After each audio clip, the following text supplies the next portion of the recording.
May ampalaya ba kayo? Gawin nating chichirya ito. Itsura at tunog pa lang ang lutong na. Sino bang mag-aakala na ampalaya lang pala? Tingnan nyo naman oh.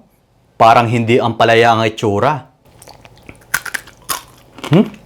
Lutong. Kaya naman simulan na natin to. Gagamit tayo ng isang pirasong ampalaya. Tatanggalin lang natin yung buto nito.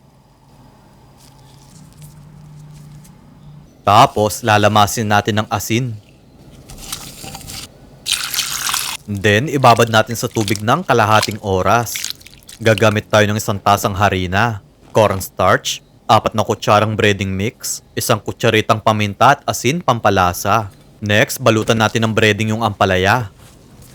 Tapos, ibabad natin sa tubig ng 2 segundo. Then, balutan ulit natin ng breading. Dinoble ko para hindi lumitaw yung pagkakulay green ng ampalaya natin dito. Pirituhin natin to into medium heat hanggang sa lumutong ito. Baliktarin naman natin para yung kabilang side maluto din.